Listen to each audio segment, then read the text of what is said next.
Good evening and welcome to another Mothman podcast. We are your number one source for sci-fi and paranormal podcasts. Also be listening for podcasts from Moth and Flame. You'll be hearing about hypnotherapy and mediumship. And also, please like and subscribe and comment on YouTube. Follow us on Spotify, Google Podcasts, Instagram, Twitter, and more. And you can find out a lot more about our services on Mothmanpodcast.com. Good evening, everyone. Hi, I'm Darrell. And I'm Amanda. And tonight's episode is going to be with the Mothman and Flame series on our podcast. And you're going to hear several episodes where we're going to be talking about, and I'll let Amanda explain what we're going to be getting into over the next few weeks. Well, as you guys know, I'm a medium and Darrell does hypnotherapy.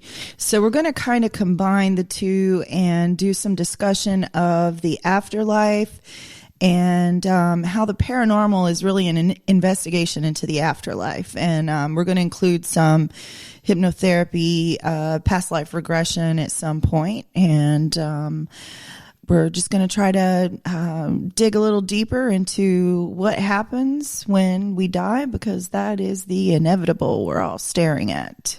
Right. And this is part one of many parts on the evidence of reincarnation. And so in tonight's episode, we've tried to make contact with Dr. Jim Tucker, who's with the University of Virginia, and he runs a research program there, and it's been going on for 15 years to prove that there is life before life. And I think he wrote a book called Life Before Life. Yep. And we're going to be taking some excerpts. I tried to get him to do an interview over the phone, and he is very, very busy. He's also the lead child psychologist there. And so he just doesn't have the time anymore to do a lot of the interviews that he's done in the past. But the secretary there has sent me some inserts from some of his from his lectures and things like that. So we're going to be playing some of those in the future. And some of it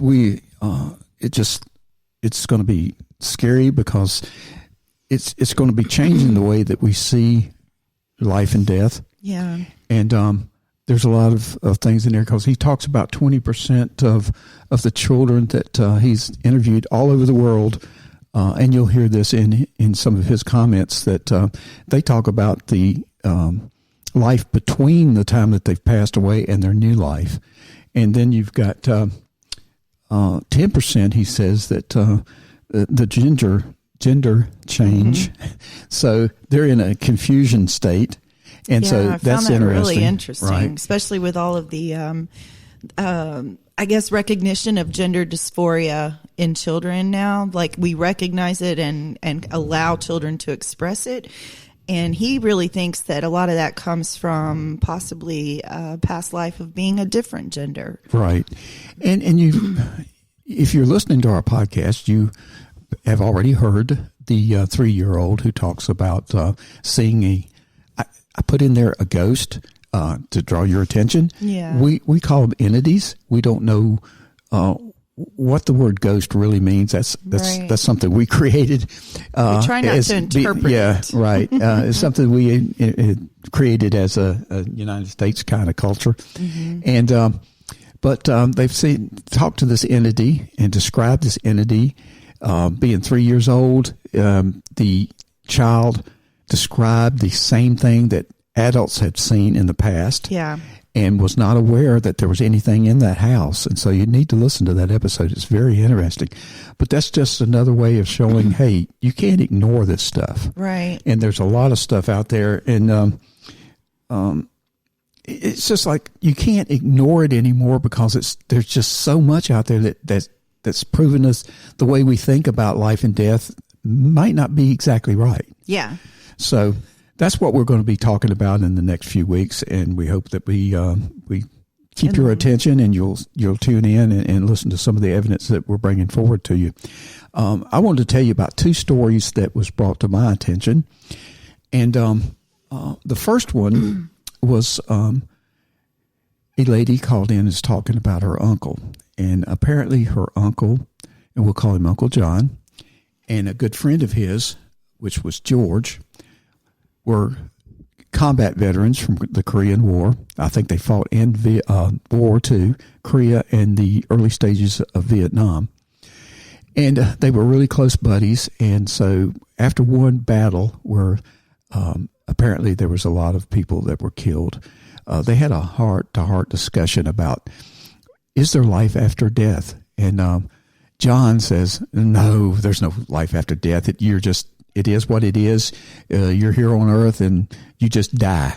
And George says, no, you're wrong. There is life after death. And so after the war, they were both stationed at the same base, and they were getting ready to be discharged. And so George made a pact with John, says the first one of us that dies has to come back and try to make contact with the other person. And George says, you've got to do it in a way that you can't dispute the evidence. So John being the way he was, okay, whatever, right? So they left. George got a job and stayed in a local town. John became a contractor for the United States government, and he was traveling in Bolivia. Bolivia, yeah. Bolivia. I'm sorry, it over my head. But he was traveling. It's not a country you think of very often, right, to be honest. So he was in Bolivia, and he was walking through this little village type atmosphere, and they had little stores around. And while he was walking through, he heard somebody call John. He looks around, and he doesn't know anybody. He says, nobody knows my name. I'm just kind of hearing things. So he keeps trying to walk on, and he hears John. And so he turned around and he saw the store there behind him. So he walks up to the store and walks in, and he says, as he walked in, it felt like somebody grabbed his arm and pulled him towards the counter. And there on the counter was a bowl of rings like you wear on your hand. And so for some reason, he started looking through the rings there, and he looked and saw a ring that belonged to George, who was his good friend in the military. And George said he would never take that ring off of his finger because it belonged to his dad, and his dad had given it to him before the war. So John says, something's funny about this. So he picks up the ring, and sure enough, it's got it's J, whatever the initials were inside. It says, this is George's ring.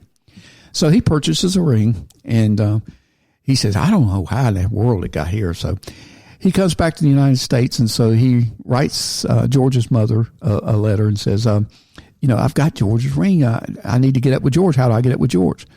Well, she writes back and says in the letter that, I'm sorry, I just couldn't tell you this, but George caught pneumonia and died. And she says it was very upsetting because George's last wish was for you to get possession of his ring.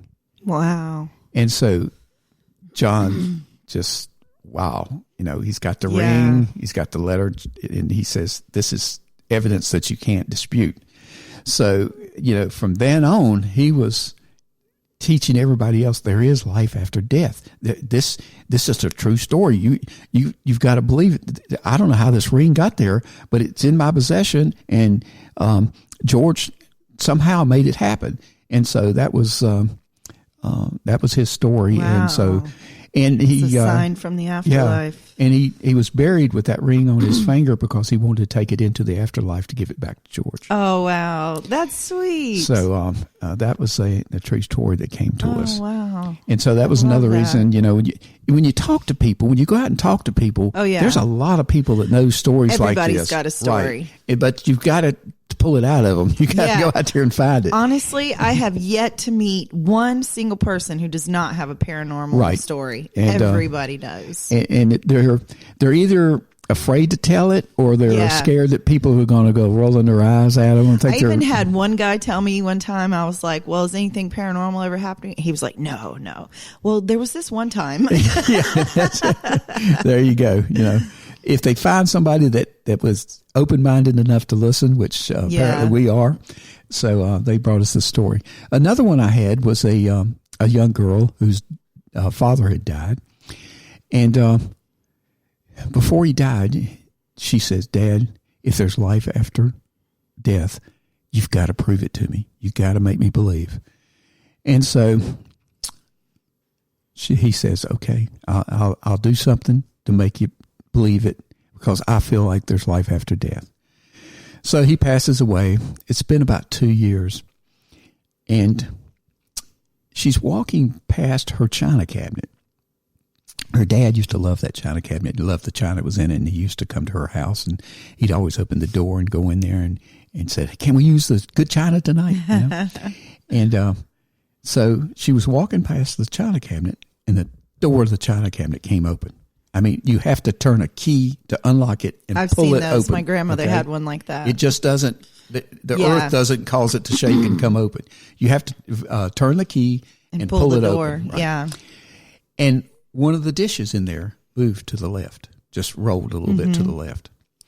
The dishes were in kind of a little tray thing in there with the grooves so that don't fall out. They're sitting in that groove, and it kind of rolled to the left. So she thought, wow, that's weird. So she shuts the door back and locks it. Didn't think any more about it, you know. 2 days later, she's walking by the china cabinet. The key turns, the door opens, and the dish moves. And she thought, oh my God, my dad's talking to me. Yeah. So that was her story, that her dad came back to show her there is life after death. Yeah. And showed her that, hey, yeah, you need to believe.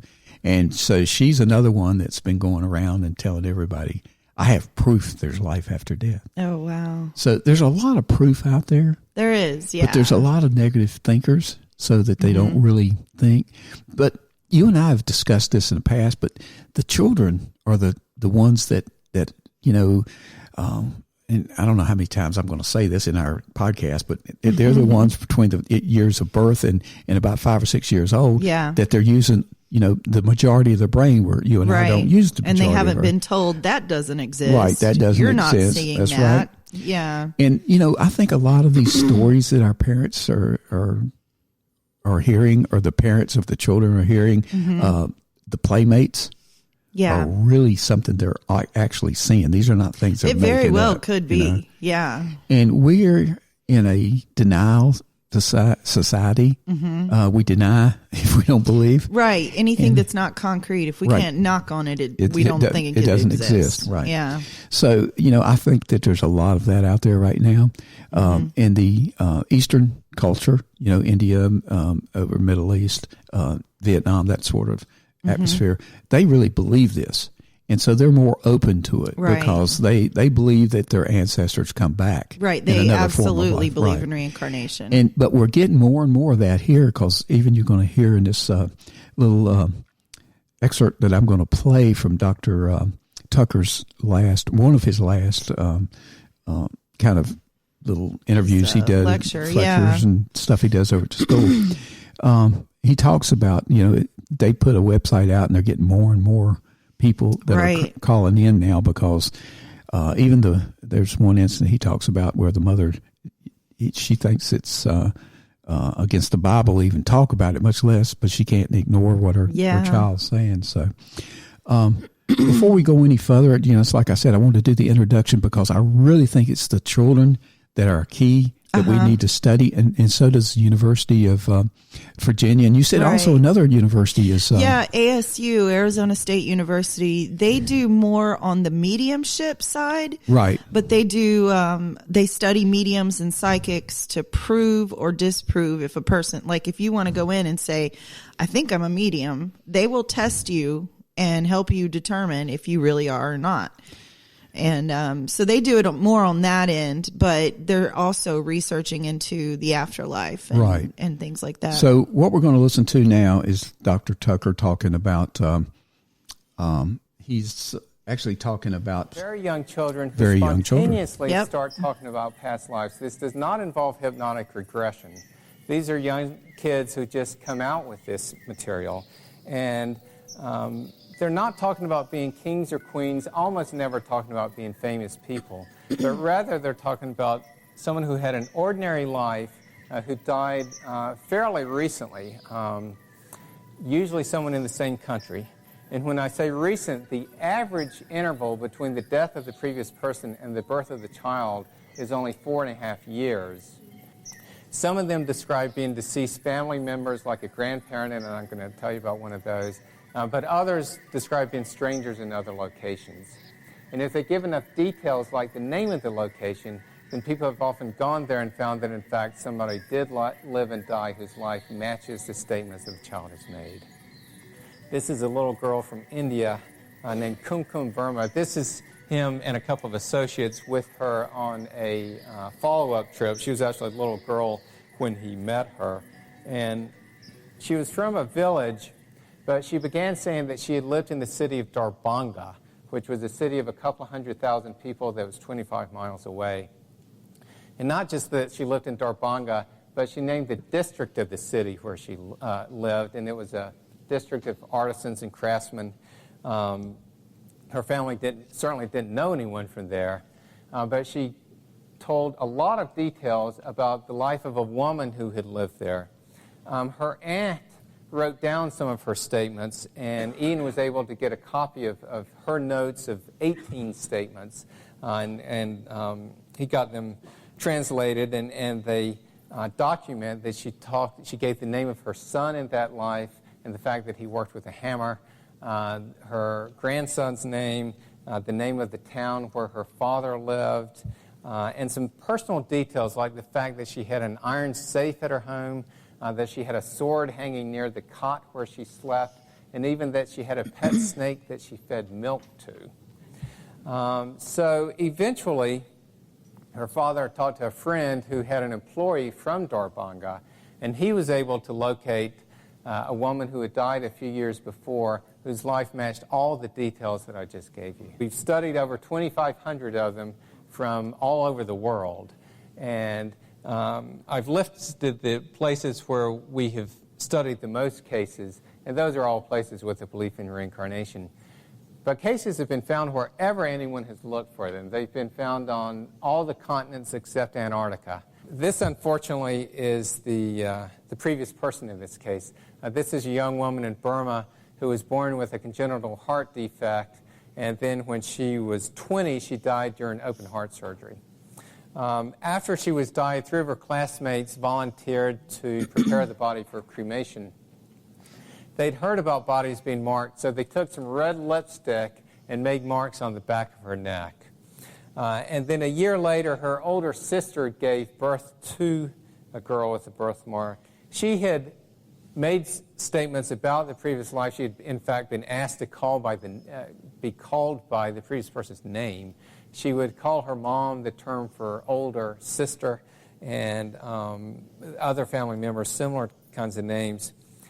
The average age when the kids start talking about a past life is 35 months. And some of them will do it in sort of a detached way, but others show a lot of emotion connected with this material. They may beg to be taken to the previous family. Sometimes they will cry on a daily basis about the people they miss. Some of them will show a lot of anger, particularly if the previous person is murdered. There's one case that I studied in Thailand where a group of young men had gone hunting, and one of them had accidentally shot and killed another one in an accident. And then a few years later, this little boy was born in the same village. And when he was 2, he tried to choke the guy who had accidentally shot the previous person. They don't tend to come out with enlightened words of wisdom. They don't tend to be little mystics.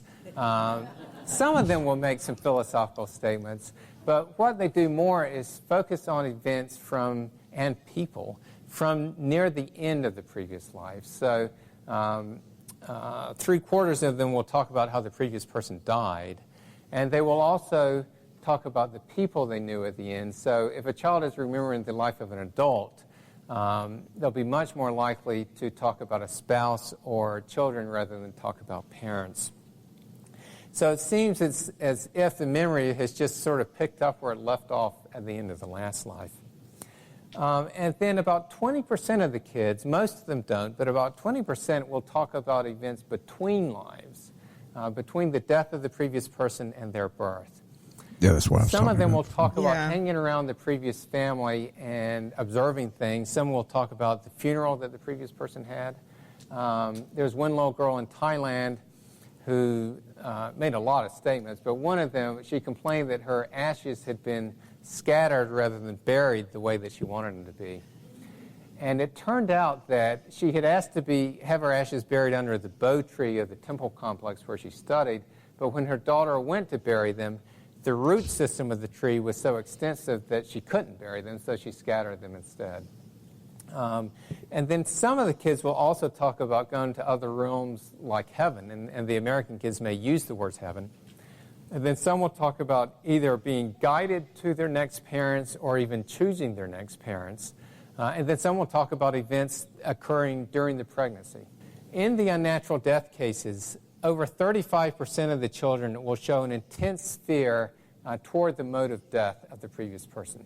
So, for instance, there was a little girl who, basically from the time she was born, she hated being in water.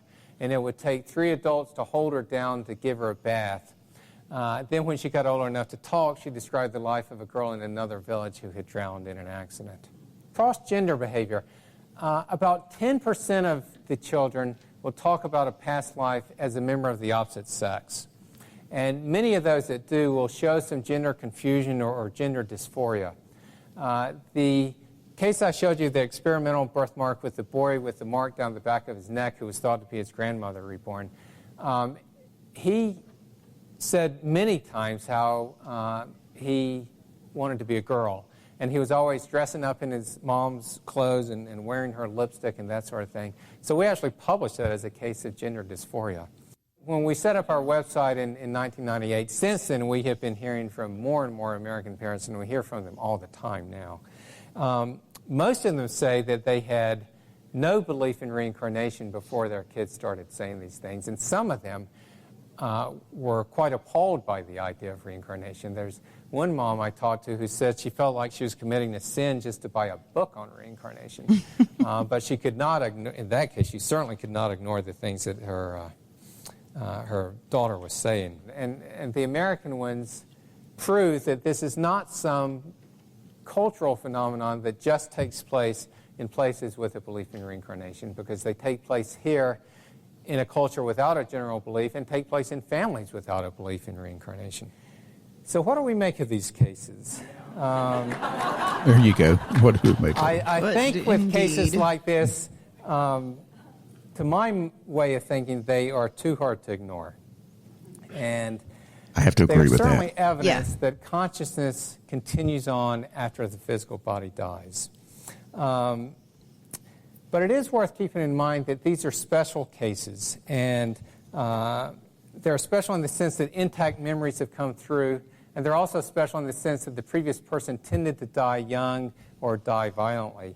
So, and that the previous person came back very quickly. So it's possible that what we're seeing is simply one very end of the bell curve. And the patterns that we see may not be representative of the normal process. Now, of course, it may be that that's important. The rest of us don't necessarily come back here. Yeah, we need to research a little bit. But even if we do, it may not be that we come back within 16 months or that sort of thing. But obviously, regardless of that, the cases do contribute significant evidence, along with other fields of evidence, that the mainstream materialist view of reality is incorrect. And it challenges us, I think, to take a different That's where view of I like to reality. go. Yeah. One that I believe is consistent Take that with theory and run with quantum theory. And that's a topic of another lecture, but I do want to quote We're going to spend some Max time on the Planck, quantum who's theory, too. considered Oh, the yeah. founder of quantum theory. And he said, I regard consciousness as fundamental. I regard matter as derivative from consciousness. We cannot get behind consciousness. I would argue, and I do argue at the end of my book, that quantum theory has shown that the physical world is a creation of consciousness, that consciousness is what is primary, and the physical world grows out of it. If it does, then how does that work? And of course, synchronicity is really a way to try to look at all that. But the pieces all fit together to create something that was quite meaningful. Our cases seem to suggest that these are separate individuals kind of having a separate individual journey. But what I would argue instead is that the consciousness that each of us has seems to be linked to the consciousnesses that everyone has. And it may, in fact, be that we are now, all this is part the of the part you're same going to thing, argue, right? that we are all individual what he streams just was of talking thought, about, yeah. that we're all coming from one great mind. I don't go with If that. so, then I would say that it's worth keeping in mind that we are certainly all in this together. I like that music. Um, Now, I find everything he said very fascinating. And like I said, especially the gender thing, because I do have a person in my family who is transgendered. And it was she was born a female and she is now a he. And he lives as a man now.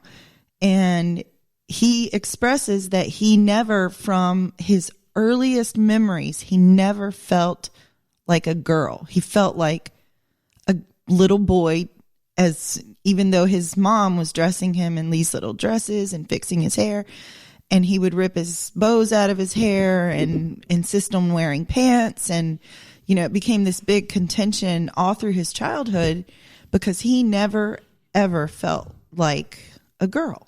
See, it's someone like that I would love to get into a chair and try to go into a hypnotic state to do see how far back they go back and see what's back there and behind that right. conscious brain of his. So. And it makes me want to ask him now, like, do you know of any memories you had of a possible previous life? Well, there's a good chance he doesn't, because the fact that I've told you there's too many filters in between the consciousness and the subconsciousness. So you've got to take those filters down before somebody can really get in there and take a look around. But that's all about whether you believe in regression, right, and you believe in hypnotic regression, right? So. Yeah, but that's fascinating, and definitely like like he was saying, it's much more accepted. Like, you almost expect your child to tell you about their previous life if you live in a culture that firmly believes everyone is reincarnated. Right, but you wouldn't find that. But you're not in the United looking States. for it. Right. And it may be that a child says something, but it's never picked up on. So we don't know how many instances in like Western culture we may have missed because it's not on our radar. Right. And that's one of the reasons for the podcast, is trying to get the openness of this topic out into the public's eye and get some feedback from the public. I like what he says about that their research may be one small piece of the bell curve, that like they're seeing one small piece of the picture of reincarnation, because as a medium, I've studied spiritualism, and spiritualism believes that that everyone is reincarnated, but that we're reincarnated in family groups. So you have, like you're born with your mother and your father, brothers and sisters or whatever, aunts and uncles, and that forms a family group even in the afterlife. And as people die, you cross over and you wait for the rest to come in. And then you might reincarnate as friends, or, some other way that you cross paths in your next life, but you stay together through time. So what you're saying is more or less of the people who supposedly have died and come back. They see the light. They see people there waiting to greet them. Yeah. So is that on the theory that you're talking about there? Like we think about, when I die, I'll see the light. I'll go into the light and see my grandmother and my uncle, and you'll recognize them as that. But spiritualism says that also they're waiting for the whole family group, and that may not be related people. It could be friends, close friends. It's going to be people that you're close to, and like you could be part of my family group. So that when I cross over, I wait for you to come as well. And once the whole group is there, everyone reincarnates again into a new, like, kind of like, another person that would be, let's say, a spiritual step up. Right. Okay, let's you and I make a pact tonight. Yes. On this podcast. The first one of us that cross over has to come back with some type of evidence. Yes. That the other one cannot. Firm evidence. Firm evidence that you can't dispute. Can't be denied. Right. Yeah. And we will show each other yes. that there's life after death. And we'll even do a podcast on it, whoever's left. Right. We'll be passing this on to somebody else, and they can do a podcast on our experience. That's right. So we've just made a pact tonight, everybody. Yes. That the first one passes over, we'll come back and show that the other one, that there is life after death. Yeah. My family has this weird belief on my mother's side that when someone passes away in the family, someone's going to have a dream that will explain their death to the rest of the family. Well, we did a podcast on that. Remember the about lady? My grandmother? No. Remember the lady whose friend died and she wasn't aware of it, and she came back in the wheelchair. She came back in the wheelchair, right? And said, "This is what would have happened to me." Yeah, if I'd have lived, this is what would happen, and then it's better that I passed away. It made the lady feel a lot better. Yep. So there's your dream theory. My cousin passed away in a horrible car accident when he was 16. They didn't know exactly what happened.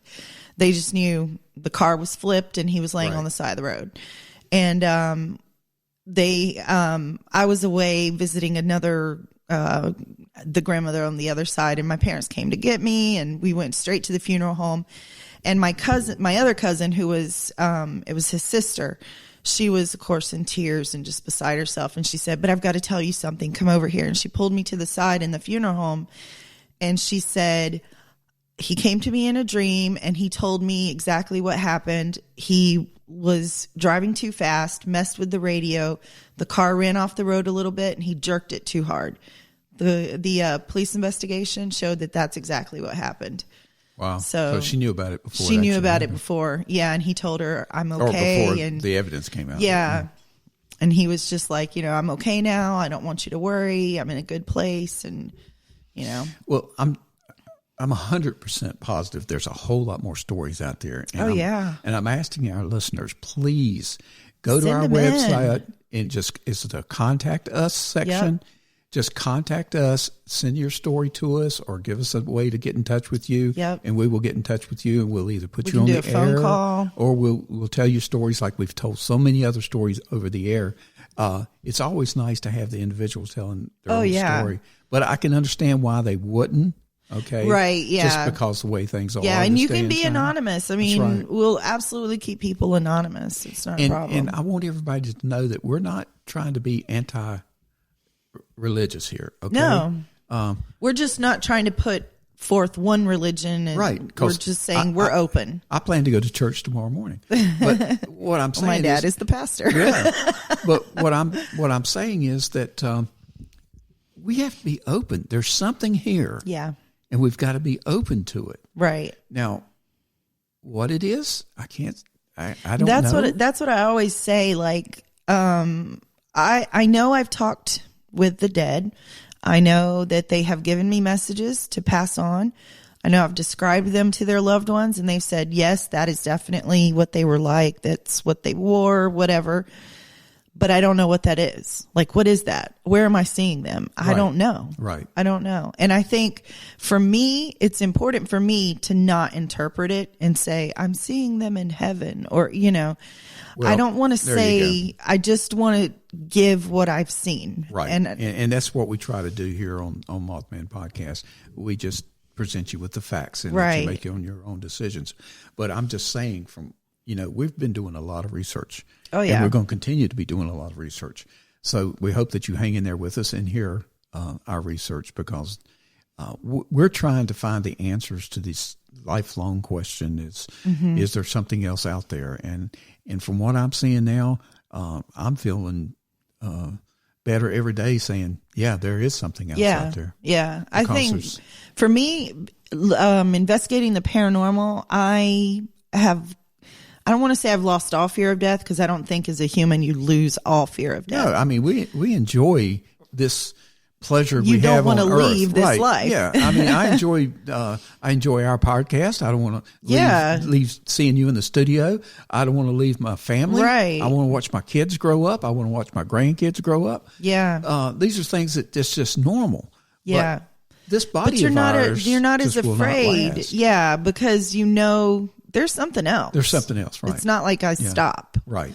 And I'm hoping the viewers are going to be seeing more and more of that, as we go forward with the Moth and Flame. Yeah. And I hope they're more receptive to what we have to say than they were when they first tuned in to us. Right. Absolutely. I hope it kind of opens people's minds a little bit to say, well, maybe that could happen. Yes. I mean, because reincarnation is not one that obviously I didn't grow up with the idea. Right.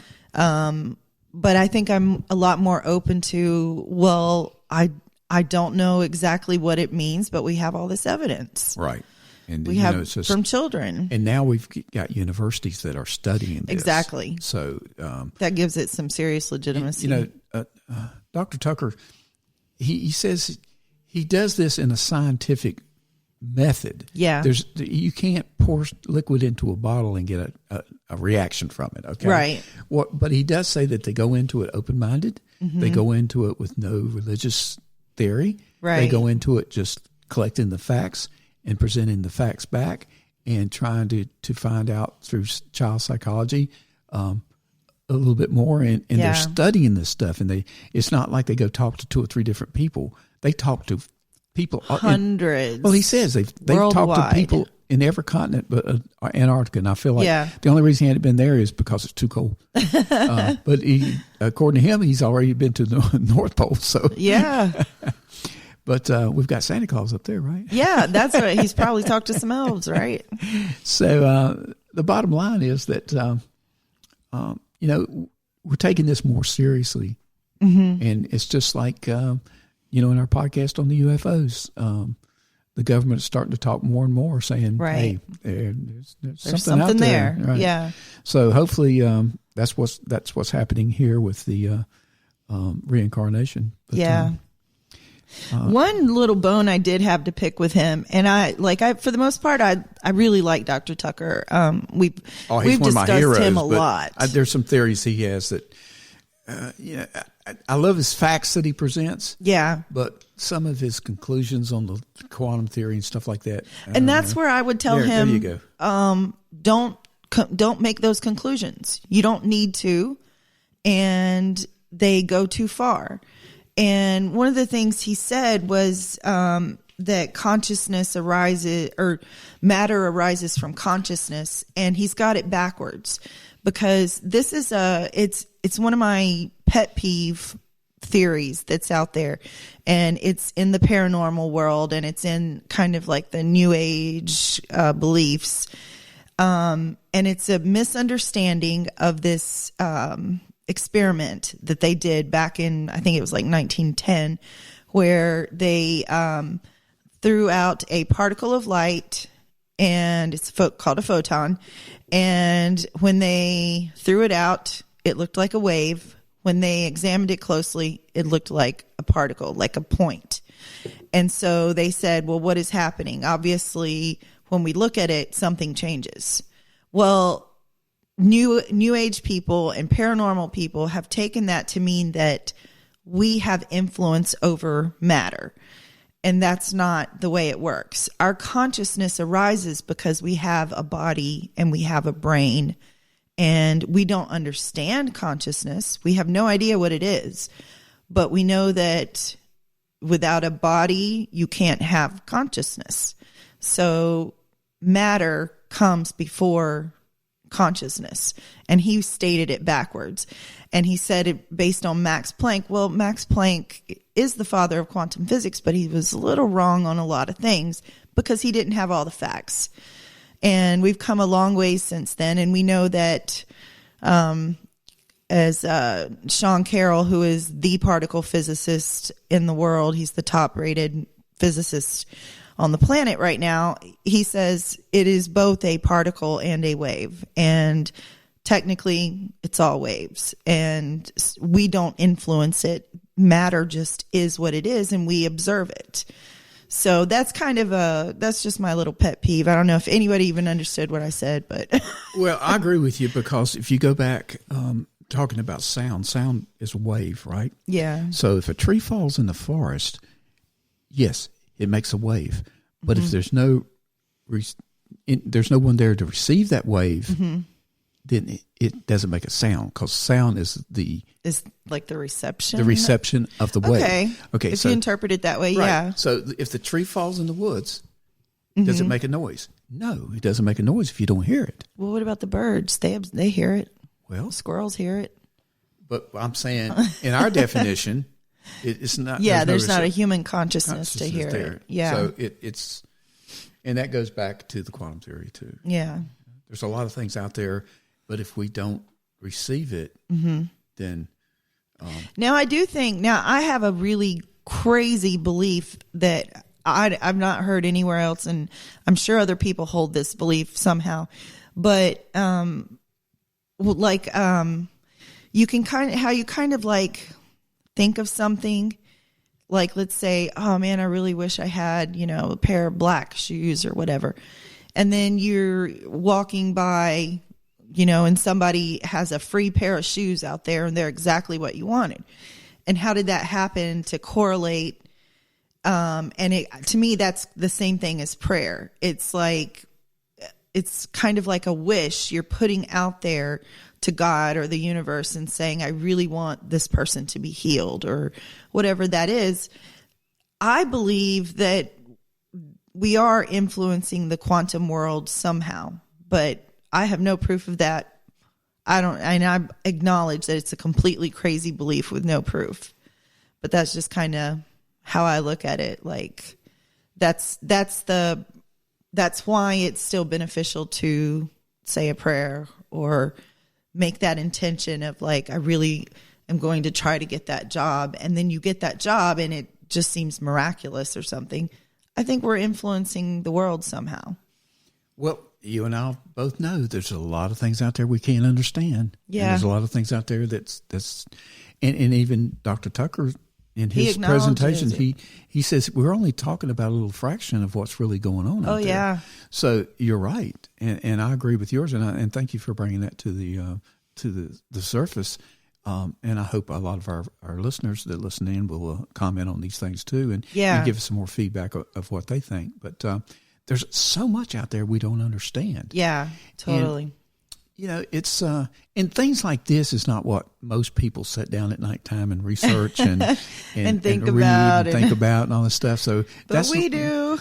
That's one of the reasons for the podcast. We kind of insert into your life some of the things, a little bit of these kind of that we're seeing and talking and to about. Make you think a little more deeply about right. And we want to hear your comments. What is the paranormal and what is happening after we die and I want to get away from that ghost thing, and I know that draws everybody's attention. We're right here at Halloween. We're talking about ghosts and but there's a lot of scientific evidence out there that says there is an entity. Yeah, and I like to think of them as people because, like, I don't think of it as ghost hunting when we go on investigations.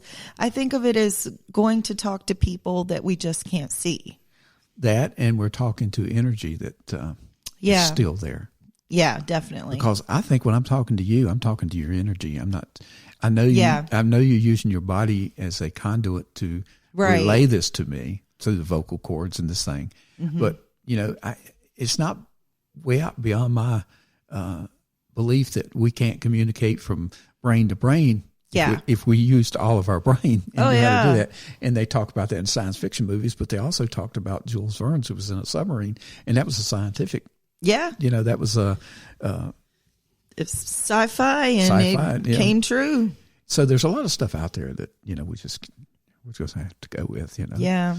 And I was so funny the other day, just talking about things like that. And I have a set of earplugs that you plug in your ear, and it's got an app on my phone, and I can tap it, and I tap my earphone, and my phone hears you speak Italian, and it translates it to English in my ear. Yeah, I remember you showed me that. And then somebody says, oh, that's Star Trek stuff. They just put the device in their ear and they can hear whatever alien voice is talking to them in English. So you just don't know. I mean, there's a lot of stuff out there, right? That it used to be sci-fi, which is now modern technology. It's what we live with, right? And I always think that because of the technology we have now, we're picking up more on energies or whatever it is that are unseen. Right.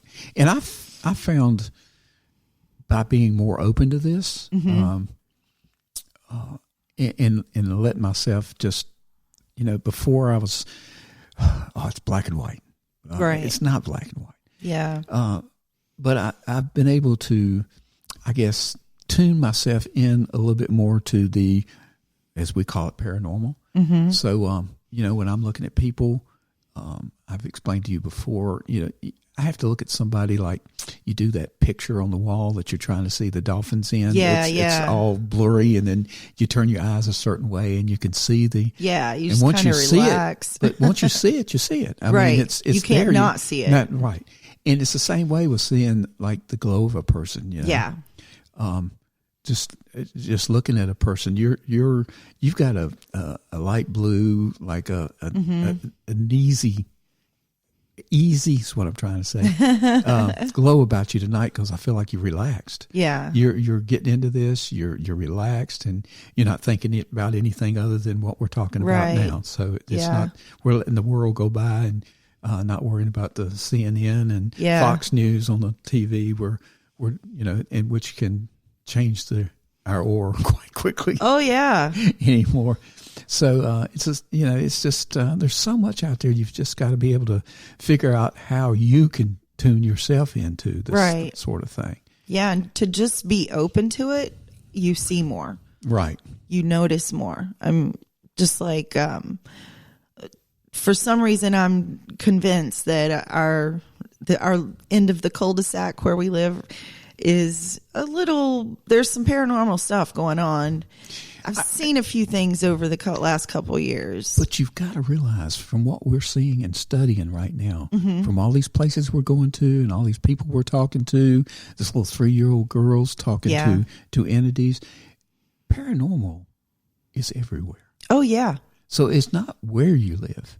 Right. It's what you see where you live. It's what you see. Right. And I like to just go outside, I'm usually standing in the middle of the cul-de-sac at 3 a.m. and just kind of listening and looking around. And one of our investigators, Bruce, he talks a lot about the ley lines. Mm-hmm. That's just a magnetic field which amplifies paranormal strengths. Right. So, that has a lot to do with it. Yeah. It has a lot to do with, are you living your power lines? Right. They put off an electromagnetic field. They do. That electromagnetic field helps to generate, and I keep going back to the word paranormal, but it helps generate the things, and let's just say paranormal is what we don't understand and we don't know.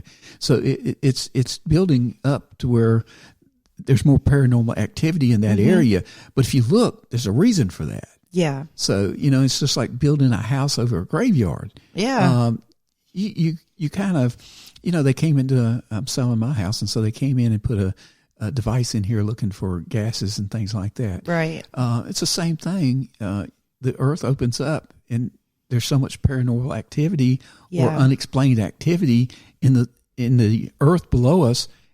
It generates upwards and that causes things to happen. It does. It causes entities to be able to draw off of that where they can't draw off of it, maybe out in the middle of the forest where there's really nothing for them to draw off of. Yeah. It's like the investigation where we had the entity draw all of the batteries down on all of our equipment to say, Jimmy, hi, Darrell, Jimmy. He was using whatever he could. Right. The entity was using whatever power he could get his hands on to do what it wanted to do. Exactly. And so, that's what we're talking about here. Yeah. And I have to say, Darrell is my direct next door neighbor, and he's not moving far. That's true. And we're going to have a new studio. We're going to have a new studio. That's a big thing. And, and one of the things I always point out to you is when I come over here, I calm down because you're calm and you and Sandra are always super calm. Your house is calm.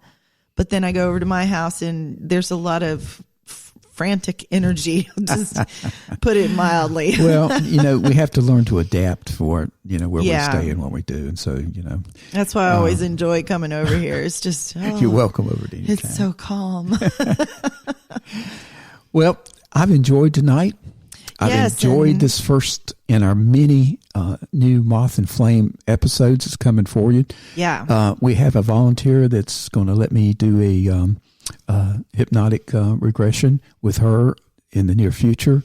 So, just stay tuned for some of this. There will be Mothman, where we're talking about other things, but the Moth and Flame is going to be kind of directed towards the evidence of reincarnation, and we're going to be doing a lot more studies on children. Afterlife and children. Yeah. So, and if you guys have questions, like specific questions that you want to ask, please do write in. Like Darrell said, Mothmanpodcast.com. You can pull down the tab to contact us, or you can just email us directly at mothmanpodcast@gmail.com.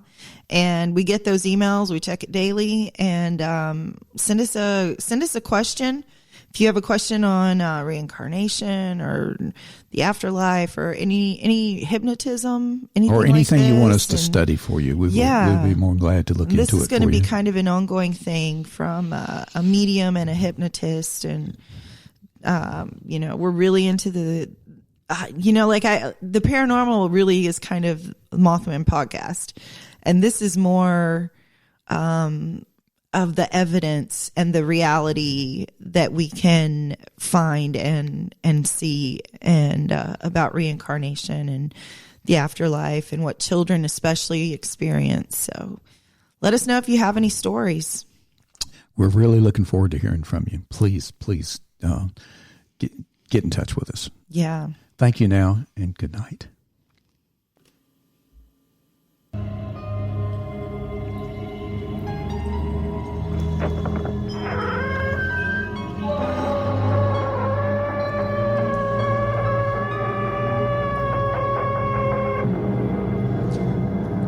And good night from Mothman Podcast. We hope you enjoyed tonight's episode.